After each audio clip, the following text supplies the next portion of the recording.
Au mois de décembre 2015, le Forum sur la coopération sino-africaine, FCSA, s'est tenu avec succès à Johannesburg, en Afrique du Sud. Le président Xi Jinping a annoncé que la Chine entendait travailler avec l'Afrique pour réaliser 10 programmes de coopération dans les 3 ans à venir, tout en accordant une aide financière de 60 milliards de dollars. Cela montre la volonté de la Chine de lier son propre développement à celui de l'Afrique et de l'aider à lever les 3 obstacles à son développement, à savoir le sous-développement des infrastructures, le déficit en personnel qualifié et le manque de moyens financiers afin de réaliser une coopération gagnant-gagnant et un développement commun.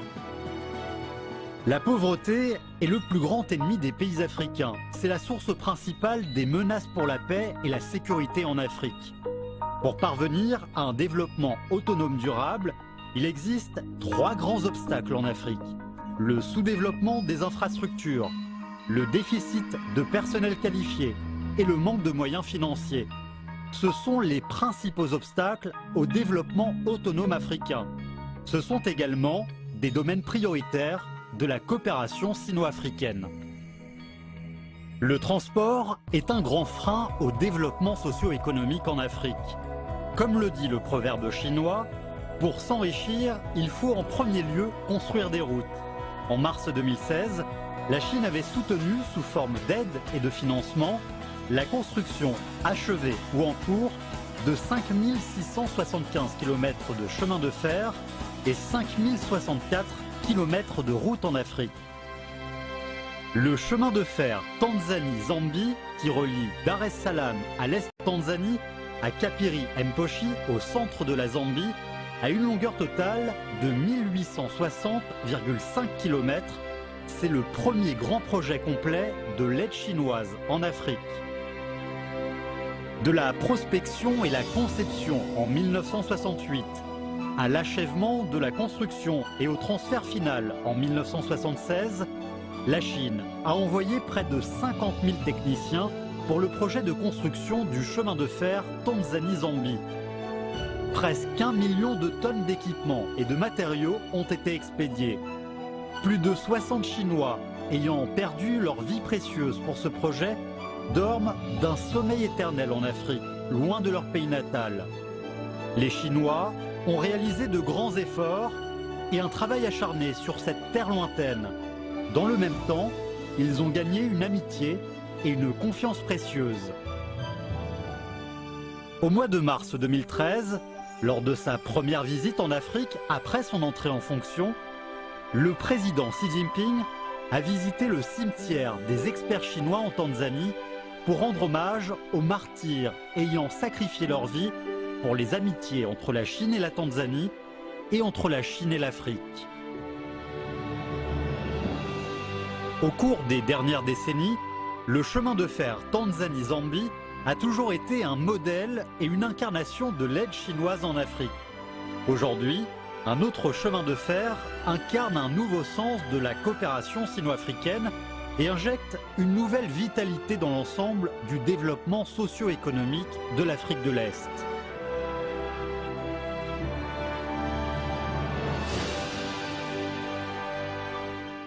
Lors de son entretien en août 2013 avec le président kényan Uhuru Kenyatta, qui était en visite en Chine, le président Xi Jinping a annoncé l'établissement d'un partenariat global gagnant-gagnant entre la Chine et le Kenya sur l'égalité et la confiance mutuelle. Après l'entretien, les 2 chefs d'État ont assisté à la cérémonie de signature des accords de coopération économique et technologique tels que le mémorandum d'entente du financement du projet de chemin de fer de Mombasa à Nairobi et des documents de coopération bilatérale dans les domaines de la facilitation des échanges de personnes, des financements, de la protection de l'environnement et des nouvelles énergies. En mai 2014, le Premier ministre chinois, Li Keqiang, a assisté à la State House à Nairobi à la cérémonie de signature de l'accord de cofinancement du projet ferroviaire Mombasa-Nairobi au Kenya, en présence du président Uhuru Kenyatta du Kenya, du président Yoweri Museveni d'Ouganda du président Paul Kagame du Rwanda, du président Salva Kiir Mayardit du Soudan du Sud, d'autres chefs d'État des régions d'Afrique de l'Est, ainsi que des représentants de la Tanzanie, du Burundi et de la Banque africaine de développement. La construction du chemin de fer Mombasa-Nairobi, qui relie le port de Mombasa, le premier port d'Afrique de l'Est, à Nairobi, la capitale du Kenya, est un rêve de plus d'un demi-siècle pour le Kenya. Il s'agit du premier nouveau chemin de fer et du projet de construction d'infrastructures le plus important depuis un siècle au Kenya. Lancé en décembre 2014, ce chemin de fer sera mis en service en 2017 et il sera construit entièrement selon les normes chinoises, reflétant la qualité et la vitesse chinoise. La ligne Mombasa-Nairobi va stimuler de 1,5% la croissance du Kenya. Le temps de voyage passera de 10 heures à 4h30, ce qui promouvra dans une large mesure le développement économique et social du Kenya, élèvera le niveau d'industrialisation et la capacité de développement autonome du pays. Il promouvra également la construction du réseau ferroviaire moderne et l'intégration économique en Afrique de l'Est et accélérera le processus de construction des 3 réseaux et l'industrialisation de l'Afrique de l'Est. Le président Kenyatta attache une grande importance à la construction du chemin de fer Mombasa-Nairobi. Un groupe de conseil sur la construction du chemin de fer, présidé par lui-même et composé de ministres, a été établi. Le président a insisté pour tenir une réunion de travail sur site avec les ministres tous les 3 mois afin d'écouter les rapports des constructeurs et résoudre les difficultés et problèmes à temps. Cela a assuré le bon déroulement de la construction du chemin de fer. We have over 10,000 Kenyans working in the project, both skilled and unskilled. And for those who, all of them, we have another about 1,900 Chinese expatriates who are working with them. And they are all engaged in the process of capacity building for locals. There's a lot of capacity building at a technical level, at the professional level. Our engineers are working with the engineers from the contractor and from the Chinese consultant TSDI, and there's a lot of transfer of skill going on. Hormis le chemin de fer, la Chine a également construit en Afrique 16 aéroports et terminaux, 20 ponts, 12 ports, 68 centrales électriques, 77 stades, 16 immeubles de parlement, 38 bâtiments gouvernementaux et 9 centres de conférences internationales. La centrale hydroélectrique Caleta en Guinée, financée et construite par la Chine, constitue le projet pivot des travaux hydrauliques synthétiques dont l'envergure et la capacité de production sont les plus grandes en Guinée. Elle peut résoudre le problème d'alimentation en électricité de Conakry, la capitale du pays. La centrale éolienne Adama en Éthiopie, financée et construite par la Chine, est le premier projet éolien moderne mis en fonction en Éthiopie et aussi dans toute l'Afrique de l'Est. Au XXIe siècle, l'Afrique est devenue le continent au développement économique le plus rapide. Pourtant, elle est confrontée à une situation de pénurie d'alimentation en eau et en électricité. De plus en plus d'entreprises chinoises viennent en Afrique, coopèrent avec les gouvernements et entreprises locaux, surmontent les difficultés et promeuvent le développement socio-économique de l'Afrique. Au Ghana, en Afrique de l'Ouest, la phase 1 du projet d'alimentation en eau à Kapong a officiellement été achevée et transférée à la société locale d'eau potable au mois de février 2015. C'est le projet d'alimentation en eau le plus important au Ghana jusqu'ici. De plus, la centrale électrique, sous nom Asoli, a augmenté de 15% l'alimentation en électricité dans l'ensemble du Ghana en 2014. And I believe that shows the cordiality between the government of Ghana and the government of the People's Republic of China. But also more importantly, it also showcases the quality of Chinese investment in Ghana and the very receptive investment climate we have here. Southern Asogli is one of those companies that I'm proud of in the power sector. Pour aider les pays africains à améliorer leur capacité de développement durable autonome, le gouvernement chinois attache une grande importance au renforcement du développement des ressources humaines et à la coopération des sciences et technologies avec l'Afrique. Il a augmenté le nombre de bourses d'études qu'il offre aux étudiants africains et les formations en technologie et gestion non bilatérale ou multilatérale pour former du personnel qualifié africain. Jusqu'à présent, plus de 200 écoles ont été construites et financées par la Chine en Afrique.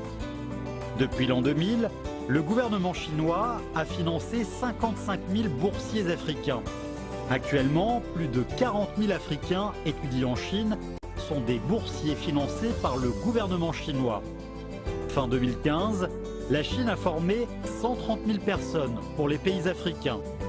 Avec les efforts de la Chine et de l'Afrique, le programme de partenariat des sciences et technologies sino-africains a été déclenché avec succès. Il peut aider l'Afrique à réaliser un grand bond en avant dans son développement scientifique et technologique.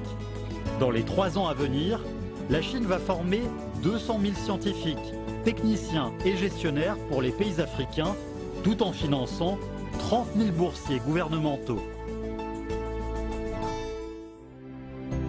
Comme le dit le vieux proverbe chinois, quand un homme a faim, mieux vaut lui apprendre à pêcher que de lui donner un poisson. L'usine du monde était autrefois synonyme de Chine, mais au fil du temps, une version améliorée de fabriquer en Chine apporte maintenant de nouvelles opportunités de développement au continent africain.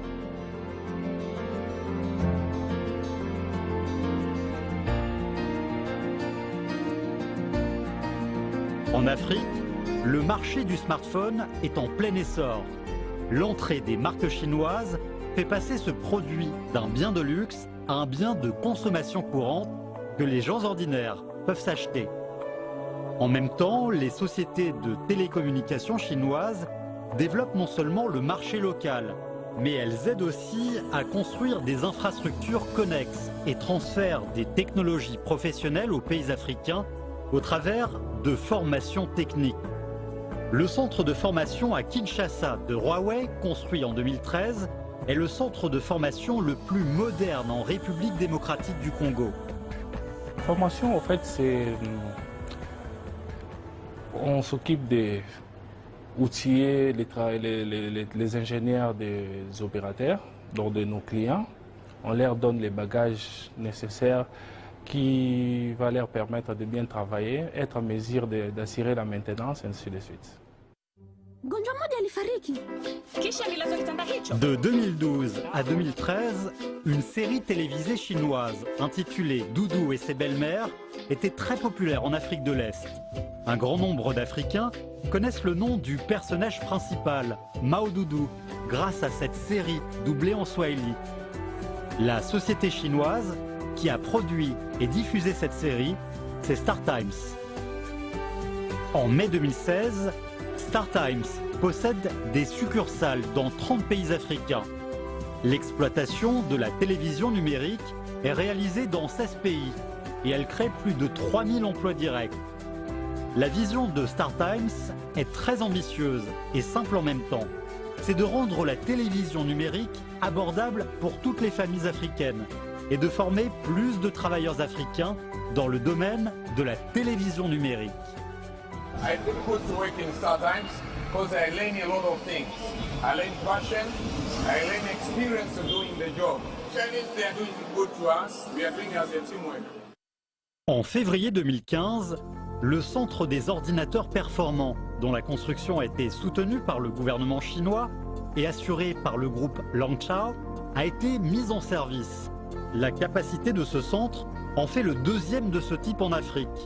Sa mise en service fait du Zimbabwe le 5e pays africain possesseur d'ordinateurs performants. Il apporte également un changement révolutionnaire au Zimbabwe, réalisant de grands progrès dans l'industrie minière, l'agriculture, le secteur de la création et d'autres secteurs de l'économie. Post-independence, Africa has largely been restricted to agricultural development, and most of the aid from developed countries was coming in to assist in terms of food. And China at the forum discussed and I think put forward a new thrust in terms of how to aid developing countries to develop together. And science and technology was then, of course, as the subject of discussion, a major talking point, because the Asian experience is that if any modern country is to develop in this day and age, it must use science and technology. Le Nigeria est le premier pays d'Afrique subsaharienne possédant et exploitant des satellites de communication en Afrique. Conçu, fabriqué, lancé et mis en fonction par la Chine, ce premier satellite du Nigeria fonctionne normalement depuis 4 ans. La Chine va lancer un deuxième et un troisième satellite de communication pour le Nigeria. Avec ces 3 satellites, la Société nigériane des satellites de communication pourra établir un réseau de communication par satellite régional avancé et fiable, couvrant 50% de la population et des régions africaines. La coopération sino-africaine économique et commerciale d'aujourd'hui ne se limite plus au commerce et à la construction des infrastructures. Une coopération financière d'un niveau plus élevé est également en plein essor. Non seulement elle fournit des soutiens de financement nécessaires pour l'amélioration des coopérations amicales mutuellement bénéfiques entre la Chine et l'Afrique, mais elle lève aussi les obstacles de manque de moyens financiers pour le développement de l'Afrique. En 2010, la Chine a dépassé la Banque mondiale en devenant le plus grand fournisseur de prêts en Afrique. En 2008, la Banque industrielle et commerciale de Chine est devenue le plus grand actionnaire de la Standard Bank d'Afrique du Sud. La Banque industrielle et commerciale de Chine est la plus grande banque commerciale de Chine. La Standard Bank est la plus grande banque commerciale d'Afrique du Sud.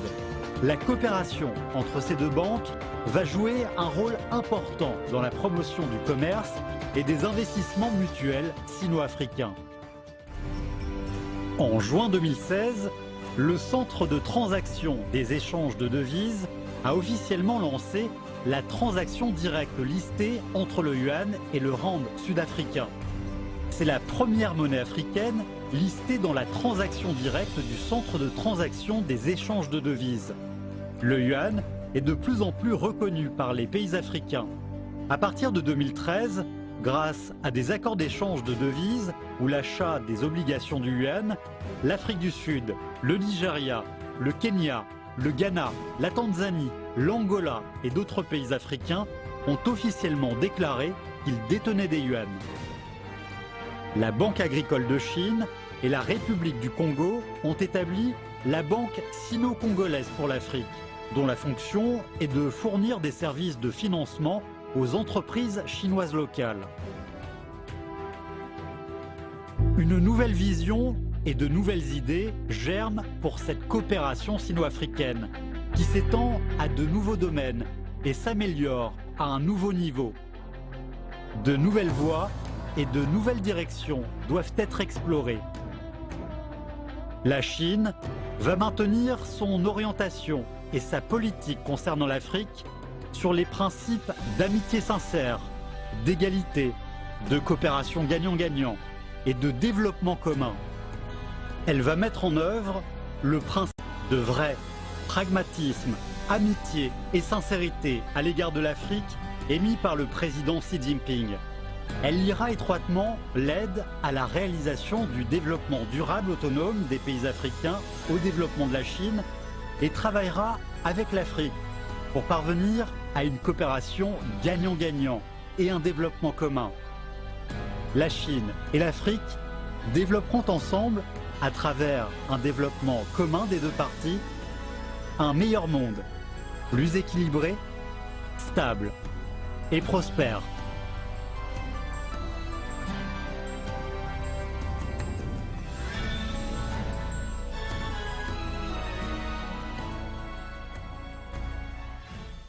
Au développement autonome africain. Ce sont également des domaines prioritaires de la coopération sino-africaine. Le transport est un grand frein au développement socio-économique en Afrique. Comme le dit le proverbe chinois, pour s'enrichir, il faut en premier lieu construire des routes. En mars 2016, la Chine avait, cela montre la volonté de la Chine de lier son propre développement à celui de l'Afrique et de l'aider à lever les 3 obstacles à son développement, à savoir le sous-développement des infrastructures, le déficit en personnel qualifié et le manque de moyens financiers afin de réaliser une coopération gagnant-gagnant et un développement commun. La pauvreté est le plus grand ennemi des pays africains. C'est la source principale des menaces pour la paix et la sécurité en Afrique. Pour parvenir à un développement autonome durable, il existe 3 grands obstacles en Afrique. Le sous-développement des infrastructures, le déficit de personnel qualifié et le manque de moyens financiers. Ce sont les principaux obstacles. En décembre 2015, le Forum sur la coopération sino-africaine, FCSA, s'est tenu avec succès à Johannesburg, en Afrique du Sud. Le président Xi Jinping a annoncé que la Chine entendait travailler avec l'Afrique pour réaliser 10 programmes de coopération dans les 3 ans à venir, tout en accordant une aide financière de 60 milliards de dollars.